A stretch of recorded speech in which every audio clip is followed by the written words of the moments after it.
This video is sponsored by Lighter Creative. More about them later on.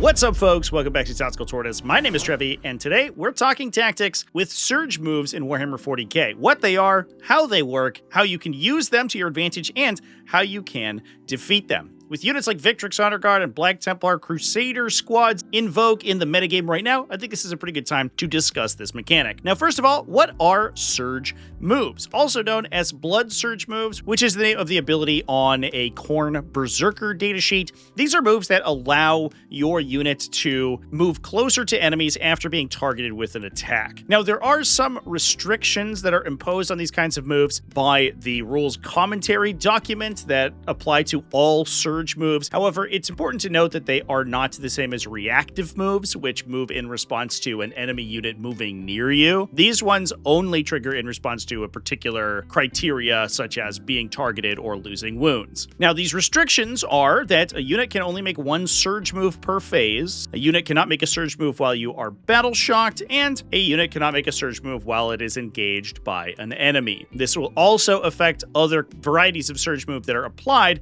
not only by abilities, but also things like stratagems. Now, some surge moves may work slightly differently than others. Some of them have different triggers, different movement characteristics that are associated with them, and even in some cases, differently worded restrictions on where your move can go. But today we're going to be focusing on surges that work in a simple, cohesive way. Those being effects that move your unit when it is shot at an undetermined distance as far as possible towards the closest enemy unit, potentially engaging that enemy unit. Basically, all surge moves in the game work this way, and while some of them might be triggered off losing wounds or losing miniatures, they all, generally speaking, will have similar, if not identical, criteria like this. So first of all, let's talk about how this move is resolved. This will be important later once we talk about tactics surrounding this effect. We're going to use, in this case, Victrix Honor Guard as our guinea pigs for a lot of this surge move discussion, because they are one of those powerful units in the game that have a surge move currently. So let's say an attack has triggered our surge move, probably from this Exocrine shooting at the Victrix Honor Guard and destroying one model from the unit. After the attacking unit performs its attacks, you assign saves and damage as normal. Then, once that attack activation is done, you determine the closest model in an enemy unit to the surging unit. So, for example, we would measure from each model in the surging unit to each closest enemy.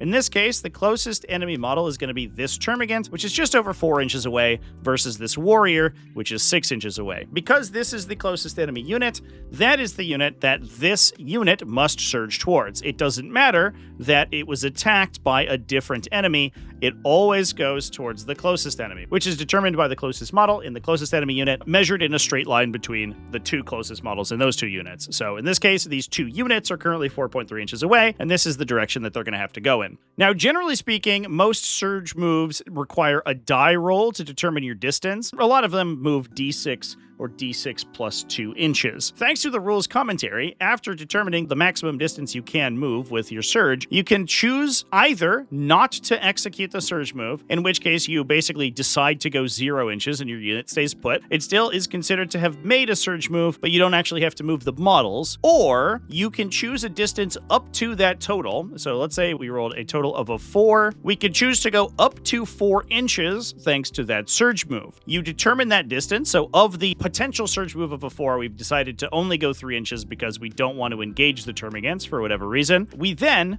move the closest model in the unit in a straight line directly towards the model that they are moving towards. If you have enough distance, so let's say we're moving 6 inches, and you could move base contact with them, as close as possible is anywhere base contact with this model, but assuming that we have rolled or chosen a distance that is less than the requisite to get base contact, you will simply move as far as you possibly can with this model towards this model. That sacrifices the criteria that the surge move must end as close as possible to the closest enemy unit.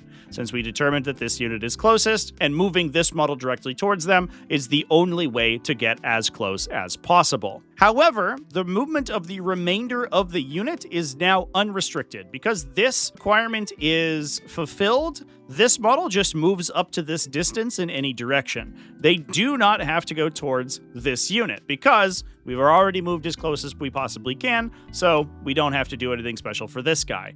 Generally speaking, that means that he's going to follow along with his friends because you do have to still maintain coherency, so to be 2 inches away from another model in the unit at the end of that movement. However, he could use this movement, for example, to go this way towards the Tyranid warriors if he really wanted to. Or he could even use it to move away from enemy units as long as he's maintaining coherency, something like this. For clarity, because I know this is going to be a question, this is because the requirement of a surge move is that the 2 units are brought as close as possible. The distance between 2 units is determined by the distance between the 2 closest models in those units. The distance between any other models in the unit besides the 2 closest is irrelevant for determining how close your unit is from the other unit. And this interaction is where a ton of the weirdness of executing surge moves come up. Now, if you do end up moving far enough to engage the closest enemy, you aren't considered to have charged. This doesn't work like a heroic intervention. However, because they're engaged, this unit will no longer be able to charge when it comes to its own charge phase. And because the surging unit is generally belongs to the inactive player, if it is the turn of the player who they surged into, this unit will be able to activate first when it comes to the fight normal step of the fight phase. So unless either of these units have fights first, all other fighting first units, including things that charge this turn, will swing first. However, when it comes to this combat, these guys will get the opportunity to attack first, as long as the controlling player doesn't choose any other non-fight first units to select to fight. So there is a pretty reasonable chance that surging into an enemy will not only prevent them from, in many cases, shooting, especially if it's something like a termagant unit here, and if they haven't shot yet, then surging into them will engage them. They're no longer eligible to shoot. Charging as well, it will also usually give the surging unit a modicum of fight first, effectively fight first against that enemy, at least the opportunity to fight before them. And now, sponsor time. This video is sponsored by Lighter Creative, and in addition to making a wide selection of laser-cut terrain, Lighter Creative has also branched out into battle mats and wants me to showcase to you their new battle mat style. The folks over at Lighter Creative have been hard at work developing a new material for tabletop gaming mats. We've seen neoprene mats and we've seen vinyl mats, but this is a slip-resistant rubberized vinyl that's incredibly flexible and incredibly precise. The nice thing that allows Lighter Creative to do is actually put grid lines on their mat. Now, obviously, we've seen these before in things like vinyl mats. The big benefit of these over neoprene is that this material doesn't stretch like neoprene does. So you actually get accurate sizes on all your map cuts. I'm not going to throw anyone under the bus here, but I did live stream an event recently where the mat on the championship table was just 59 inches long, which is a full inch too short. That doesn't happen with this style of vinyl terrain, and Lighter Creative has this new material that's crease resistant, has an anti-tear backing, and is actually slightly tacky, so it prevents your models and terrain from moving around. Now, we've talked about them in the past, but the grid lines and pre-placed objective markers on these mats are a life changer. They make it extremely easy to set up your boards, as well as to determine where things like deployment zones, table quarters, different areas of the battlefield for zone control are. We play a lot of Tabletop Simulator here on the channel, and these basically are like playing Tabletop Simulator, but in real life. So check out their mats as well as their selection of laser cut terrain features in the links in the video description. And huge thanks to Lighter Creative for sponsoring this video. And now, back to the content. So with that in mind, let's talk about using Blood Surge movement on the battlefield to the best of your ability. Now, the most obvious use of Blood Surge is to gain movement, engage new enemies, and to disrupt enemy shooting like we just discussed. For example, if these termagants have not fired their weapons yet, and an exocrine fires into these Victrix Honor Guard, killing one of them, these models could potentially surge into the termagants. They would no longer be eligible to shoot because they're engaged in melee, and you prevent them from attacking. Pretty nice. Plus, you've gained a bunch of movement. You'll probably kill them in their turn. Now you can move forward and begin to charge other enemy units. Now, the fact that Blood Surge movements have no restrictions on any model moving besides the closest model to the closest enemy does some crazy things. You can, for example, use them to get out of line of sight of enemies. So let's say that our exocrine over here shoots us, a couple of the Victrix die, and you can trigger a Blood Surge. The second exocrine can draw a line of sight like this, and while the closest Victrix Honor Guard has to move here towards towards the closest model, which is the Termagants, the rest of the Victrix Honor Guard can move laterally like this in order to dodge the line of sight of the second Exocrine. In similar situations, if we're being attacked by multiple enemies and take some casualties, we can use that Blood Surge movement to move our unit towards the Termagants, but place some of the other models in the unit into cover. That could, while they aren't moving directly towards these Termagants here, allow them to survive a follow-up attack from a second Exocrine. Similarly, if this Victrix Honor Guard unit were to take casualties from this Exocrine, surge towards the Termagant unit over here, they would be slightly farther away from the Tyranid Warriors, just under 2 inches for the Termagants and just over 3 inches for the Tyranid Warriors. That would force them to surge into the Termagants as close as possible, and potentially into base contact with the closest model. However, if we were worried about the Tyranid Warriors charging us, the rest of the unit could move away from them in order to make that charge difficult. Now let's throw a wrench in the works here. So we have our Victrix Honor Guard unit, and we're putting our 2 Exocrines to shoot into it, and we've drawn what is roughly the cone of fire of this Exocrine in green lines on the table. We're going to attack with this Exocrine first, and on the current board state, the other Exocrine is the closest unit to the Victrix Honor Guard. So, were this unit to Blood Surge, they would go towards the second Exocrine, most likely end up in its cone of fire and be shot a second time. However, because the defender is the player to assign saves and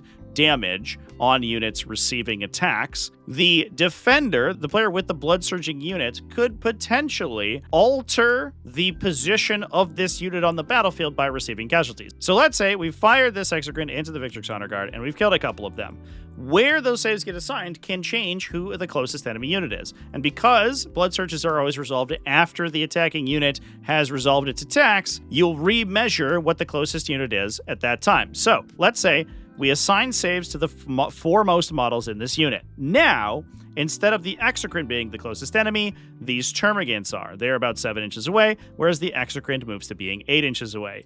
At that point, the Victrix Honor Guard unit immediately surges in this direction. And as we discussed before, you can use the surge move on the models that don't begin as the closest model to maneuver more freely and alter their position. That pulls them out of this line of sight and makes it so that the second Exocrine can no longer attack them. Similarly, we can also use casualties to change the unit that the surging unit would engage. So for example, in this current board state, we're just under 2 inches away from these Tyranid Warriors, and we're about 3 inches away from these Termagants. If this Exocrine shot the Victrix Honor Guard and killed any of them, they would immediately surge into the Tyranid Warriors on the current board state. However, if we assign casualties to the models nearby the Tyranid Warriors, we're now over 4 inches away from the Warriors, which means the Victrix Honor Guard will preferentially surge towards the Termagants. Now, it's vitally important to note that this is especially relevant because the surging unit can only engage the closest enemy unit to it. Basically, all surge moves prevent them from engaging other enemy units. So, for example, if they took a casualty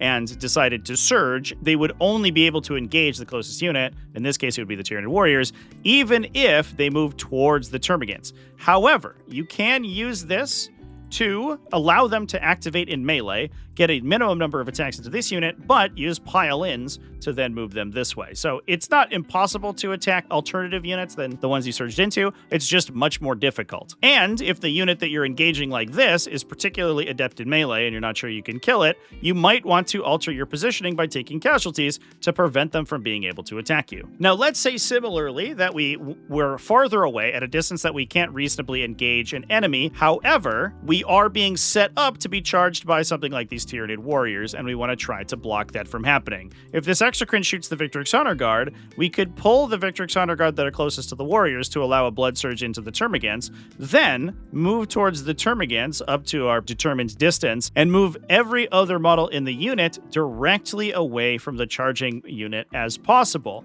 making it as difficult to charge them as it can. In that case, this went from being a pretty easy 7-inch charge to being over a 9-inch charge, because we are able to pull models away from the unit that was about to charge them. Now, you can imagine that Ultramarine Victrix Honor Guard get especially crazy with this because they're also able to change their positioning with reactive moves. You have units like Cato Sicarius who can join into units and give them a reactive move, or effects like Squad Tactics from Gladius Task Force, or Practical Tactics from Blade of Ultramar that allows them to move reactively in response to enemies moving towards them. So, you can even use that to defeat common counterplays to Blood Surge movements by ensuring that you you always keep the unit that you want to Blood Surge as close as possible to ensure that you always move towards them, even regardless of how your opponent is trying to defeat your Blood Surge movements. And we'll be talking about ways to defeat those Blood Surge movements next. So we've talked at length about how to use Blood Surge movements to manipulate your position on the battlefield. Let's talk about how to defeat them and prevent your opponent from being able to do that. Now, the first thing's relatively easy. If your goal is not to be engaged by the surging unit, just stay away from them. If you're shooting at them with a bunch of guns and you keep all your models past their maximum Blood Surge plus engagement range, then they can't engage you. They could move towards you impotently, and then you can shoot and charge them. So in most cases, they simply will choose not to Blood Surge, or they'll Blood Surge to get cover or something similar from you. Alternatively, you cannot shoot them and simply engage them in melee. That also works, although less so on units that have a lot of reactive moves, for example. But if you are a melee-oriented army, don't forget that it is legal just to simply not shoot your guns if you don't want to trigger Blood Surge by accident. Because Surge moves cannot be resolved while battle shocked, another good counter to them are effects that battle shock enemies. If, for example, you have effects or stratagems that allow you to, in the command phase, battle shock enemies, you can then attack them with impunity, knowing that they won't be able to Blood Surge. Now, similarly, if you make the unit that a unit must surge into difficult or impossible to engage, you can actually nullify a lot of the effects of the Blood Surge. For example, Carnifexes have a Blood Surge movement that triggers when they lose wounds. However, they're monsters, so they can't go through ruin walls. So if we position a unit that's near them, but behind that ruin wall, and then shoot them to trigger their Blood Surge movement, the movement can only engage this unit because they are the closest enemy. However, there's no legal position where this unit can move that can engage that unit. So, while they will still move towards them as close as possible, and then you can do weird manipulation to move the farthest models forward to gain distance on the table, you're not allowed to engage new enemies, and all you're doing is bringing them closer to you. Now, while Carnifexes are a particularly extreme example of this because they're monsters, this can also be achieved with large infantry units like these Victrix Honor Guard by using wall screening, which is the practice of placing a unit such that its engagement range does not extend past the edge of a wall or a vertical terrain feature. However, you don't leave enough space for a unit moving or charging to end that movement inside the terrain feature and engage you. So in this case, for example, if these Victrix Honor Guard had Blood Surge triggered by the Sexicrin, they would have to move towards the Termagants, and they could engage the Termagants. However, there is no legal position for them to end that movement engaging the Termagant unit, meaning that they don't end up engaging anything. However, sometimes you can't prevent them from engaging you, so you have to work around their ability to engage. In this case, you want to restrict the amount of shenanigans that a Blood Surging unit can do by placing only one unit much closer than any others, forcing a Blood Surge to activate into that unit rather than giving the Blood Surging player the option to pull casualties and manipulate where they're going to end up going. Making this a unit that the Blood Surging unit does not want to engage greatly restricts what they could do with their potential movement. For example, let's say we trigger Blood Surge with a unit that's farther away, like these Infernus Marines. They fire into the Victrix Honor Guard, and they kill one, triggering Blood Surge. If we've placed this Land Raider Redeemer so that it's always going to be the closest model to the Blood Surging unit, this unit is forced to engage it if they elect to Blood Surge far enough. Because the Land Raider Redeemer is a vehicle, so it can use big guns never tire, and it has an incredibly powerful array of flamer weapons, it can simply then just shoot into melee and kill most of this unit anyway, meaning that the benefit you gained from Blood Surge was very negligible. The Land Raider Redeemer is a great example of a unit who can soak Blood Surges because it's a particularly beefy unit that the Blood Surging unit doesn't really want to engage. Titans are another good example. High toughness, other examples of high toughness vehicles or monsters are great opportunities to soak Blood Surge, and especially because the Blood Surge isn't a charge, so when this unit goes to activate in melee, it won't get any charging benefits. For example, Lance from the Honor of the Chapter stratagem is not available to them, so a unit like Victrix Honor Guard might have a tough time punching through a high toughness enemy. You could also imagine that a unit with Fights First is going to be great at this too, because if the unit Blood Surges into them, they're simply going to be attacked first, regardless of the fact that they're the inactive active player. They don't actually charge, so they don't gain fights first, and so a unit that actually has fights first will swing first into them. But how do we prevent the defender from pulling casualties in such a way to make another enemy unit closer? This is very difficult to do for standard units, but it's very possible if they have restrictions on their wound allocation. Keep in mind, for example, that a wounded model must be the first to die in a unit, so the player with the blood surging unit cannot use them to trigger blood surge, but pull a different casualty in order to make a different unit closer. In addition, if the unit has any champions or special weapons, for example, that you force the defending player to pull them as casualties, reducing the effectiveness of your blood surging unit in order to manipulate their board presence. But the most important defense comes when the surging unit has an attached character. Because characters must be assigned to damage last, you can always be assured that they will remain by the end of the first attack activation. For this reason, if you ensure that the character is always the closest model, you know that a surge will trigger towards the unit that the character is nearby. Let's say, for example, that we want to shoot both of these exocrines into these Victrix Honor Guard, but we want to ensure that the second exocrine can fire without the Honor Guard being able to pull out of line of sight.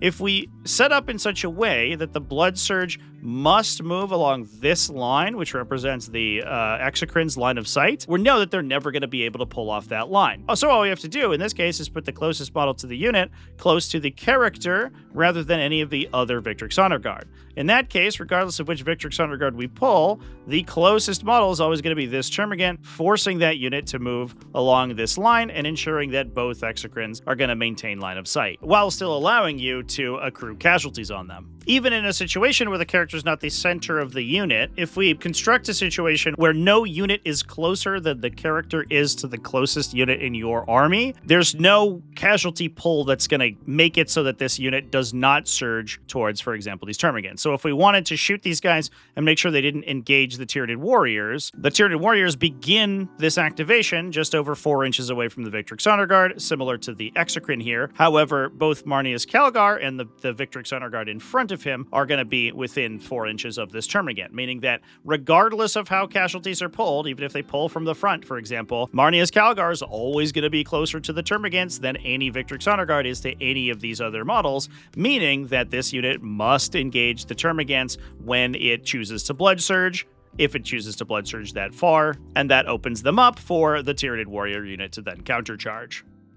Blood Surge is one of the strangest abilities of Warhammer 40k, and understanding exactly how it works is absolutely crucial to not being caught out by the weird things that Blood Surge movements can make you do. Big thanks for watching all the way to the end of the video. Thanks as well to Lighter Creative for sponsoring this video, and obviously thanks to everybody who supports Tactical Tortoise, whether that's over on Patreon at patreon.com/tacticaltortoise, over on a YouTube channel membership. You can join in the link in the video description to get access to premium content as well as early access to many videos, and subscribers to my Twitch channel over on twitch.tv/tacticaltortoisetv. All you people are amazing, and I love you. Remember to keep it classy, folks, and have happy wargaming.